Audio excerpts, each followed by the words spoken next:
Hello everyone, my name's Nicky. I'm from Talk About Local. We've also got Claire White in the corner here, and we're a national project funded by Channel 4, and what we do is we help teach people the very simple skills needed to create a good and effective community website.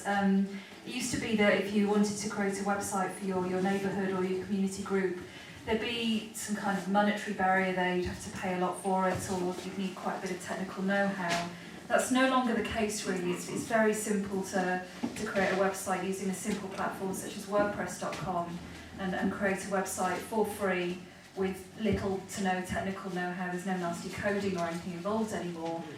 So we're just trying to make those skills more widely available by training trainers, mainly in UK online centres, and also just training people in communities such as here. And I'm just going to go, the project's been going since August 2009, and I'm just going to go through a few websites that have come out of the project so far and how they've made a difference where they are.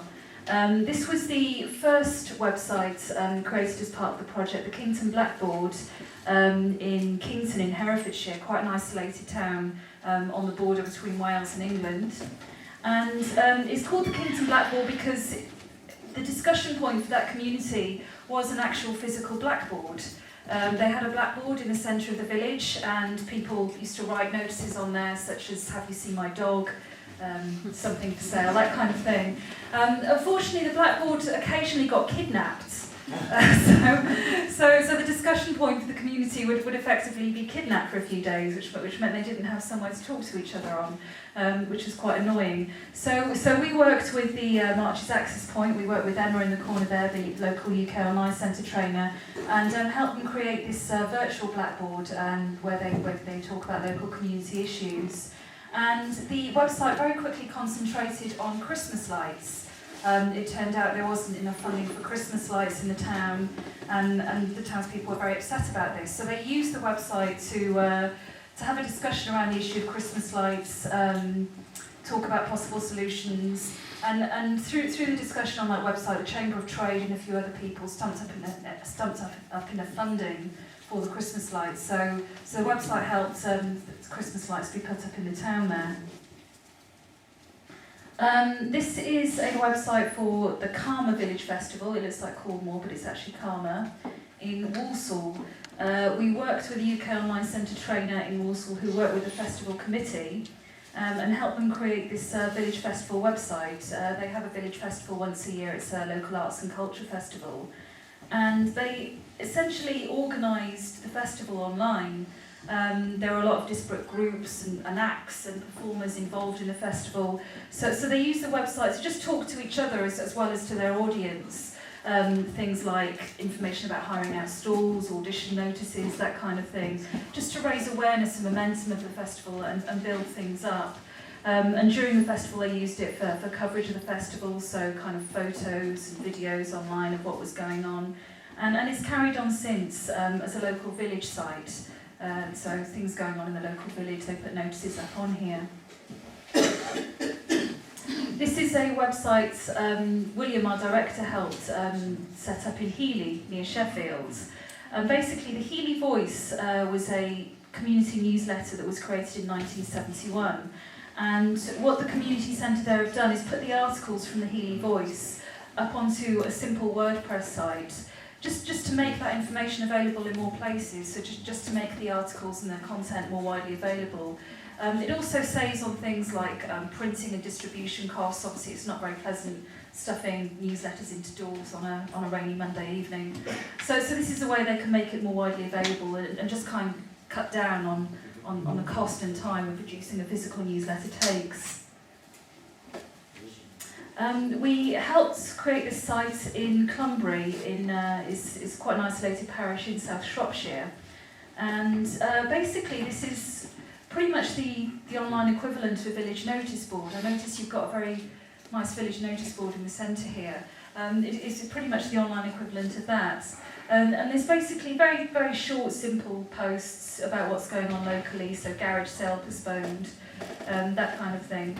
And David just puts on a post every few days about what's going on in the area. This is a website for the Rosmini Centre in Cambridgeshire, in Wisbech, and it's quite an interesting site. The place, I think it's quite a rural area, and I think there's a lot of vegetable packing that goes on there. And they have quite a lot of workers from Eastern Europe and Poland who work in the area. So they have the centre notices, they have pages on the website in Polish and English, just to let everyone know what's going on and keep everyone involved in community life. This is quite an interesting site, also created in Cambridgeshire, Little Marney. Basically, they created a village website for a very small area, basically a few streets in the village of Little Marney. And the village was having some quite bad problems. It's a very flat area, and I think it's beneath sea level. And they were having problems with the sewage pipes were blocked. So basically there was human sewage backing up onto the streets and onto the houses in the estate. And so what they did was they very quickly started discussing this on the website, and they used the comments area of the website and discussion area to try and come to a solution about this. They arranged a meeting. At the meeting they all came to a mutually agreeable decision, which was that everyone pays a little bit of money to get the sewage problem fixed. They also created a residents' association in that meeting to discuss local issues and local problems like this. And work on the sewage pipes has now started, and I believe they're fixed now. I hope so anyway. And this is another website we helped create in Cricklade in Wiltshire. Basically, the local UK Online Centre there is run on a voluntary basis by Peter, who is retired. He's 72, and he created this very simple WordPress site in a training session that we ran, and he's just really kept at it. He's very involved in local life. He's very involved in the local community hall, Jenner Hall, and the local leisure centre. So all of that information he gathers whilst he's running around, kind of getting very involved in local life, he just puts up onto this website to let everyone know what's going on. Wiltshire Council have actually started using this site to consult with the local community about things like bin collection rotas and the like. When they want to gauge the opinion of the local community and ask them questions, they ask Peter to put a notice up on this website, because they realise this is where everyone's going now, to find out what's happening locally and to find out what's going on. Peter's also progressed from doing simple kind of words and picture posts like this. He's bought himself a little handheld camera for about 100 quid, and he's now taken videos of the local area and posting those online. So I think if you go on to quicklade.info, you'll find his highlights from the Leisure Centre Summer Ball on there. It's quite cool. Another site here, Moulton Hampstead Hub. Moulton Hampstead is a little town in Devon, near Exeter, and it's quite a small village, quite rural, but there's also quite a large arts and cultural community there. And they just created this very simple site, a space for Moultonians to express themselves, for ideas and knowledge to be shared. So local businesses will put notices on there, the local pub will put notices of what's going on in there, so disco night and the like on there. And local artists will use it to kind of talk about local handmade markets and that kind of thing that are going on. Of course, it's not just communities of area or neighbourhoods that this can be quite good for. This is a site we helped create in Wolverton, and it's a heritage and history site. So it's more a community of interest as well as the local area. And what they do on here is just share old photos, old film, and just memories of the area really. So here there's a writer about a local artist who's since died and the work he did in the community, and it's just to share the history and the heritage of the local community. And often when you put something about memories or kind of history online, people go crazy in the comments box and kind of come in with their own memories and their own take of what's been said on the site. So it can really kind of motivate people to take part in the website. This is another website we helped create, the Tame Community First Responders blog. Basic community first responders, sometimes in quite isolated areas. You'll have a first responder team who are a medically trained team who are on hand with defibrillators when the ambulance takes quite a while to get there.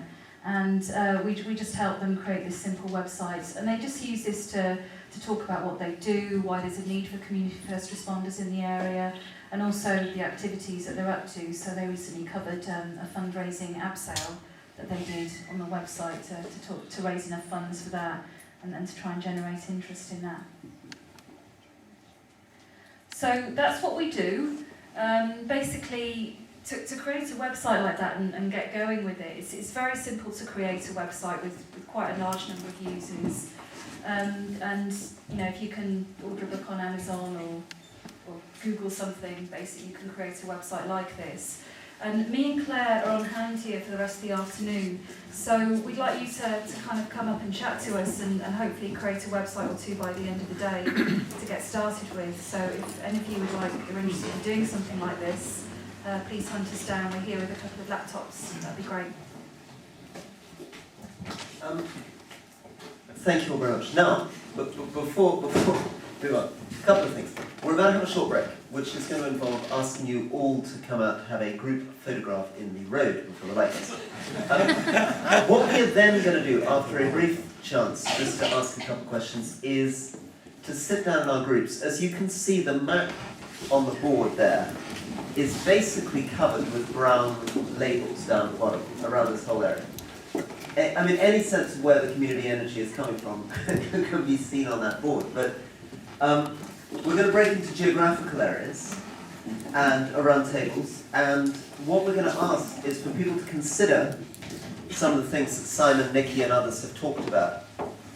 And if possible, for communities to get together, have a conversation for about 45 minutes, and nominate somebody who will present for 2 minutes at the end of that on the area, what the needs of the area are. And I've got a series of questions. I'm sorry it's slightly overly formally organised. When we go outside for the photograph, all the chairs will be switched around, the tables will be placed out, ready to be arranged in geographical areas in a magical fashion. I did want to give, though, just very quickly, if there was one or two questions for Simon and Nicky before we move outside. Any questions for Simon and Nicky before we move outside? Yeah, please. Do you offer any help for people that can't get on the internet? So therefore our area, which hasn't any internet access, do you offer any help as to how we can do mail drops and other promotional materials? Okay, so people on the internet, Ross? Yeah. Thank you. Yeah. Simon, it's just interesting. What are the sort of minimum level of speeds that are necessary to start doing telehealth? Minimum level, the system is there around about 40 megabits. You can get smaller pods. One of the reasons we worked with Dialogue Cafe was they were looking at smaller pods because some areas, you know, are a little bit challenged. So you can get down to around about 20 megabits per second, but that's anything less than that, you can't use it. Right. Thanks. Anything less than 20 is no good. In terms of the hardware, the kind of technology of getting onto the internet, I mean, what we're talking So about... what I was thinking was, you know, you've shown us some wonderful websites. Yeah. Do you have any help for us creating that just in paper form? Because where we are, we have dial-up of 24 kbps. I can't ask people to look at websites because they won't see them, they can't get on. So do you do anything to help, you know, give us guidance on paper, forms, marketing, publication types? I could give a quick answer to that. One of the things we can help with is suggestions for some of the free or low-cost printing methods that you can contribute to, things like your sticky notes and stuff like that, so you can get things out. Just to respond briefly to that, just from my own experience, and this is how I came about to be involved and talk about local, was we had a similar situation and the people weren't online. And I spent a long time trying to get paper out to people. One of the big differences with the web is the fact that you're not then constantly having to find running costs. So I think there's two ways to, well, there's a couple of ways to overcome it. One is that it's making use of actual online centres or social centres, physical centres, asking the community to take responsibility for sharing information. So it's that kind of thing of, if there's one person who's online, can they share or help to upload content for other people who aren't online? And also sort of making use of all the community notice boards, things like that. So we have got quite a lot of advice on the website.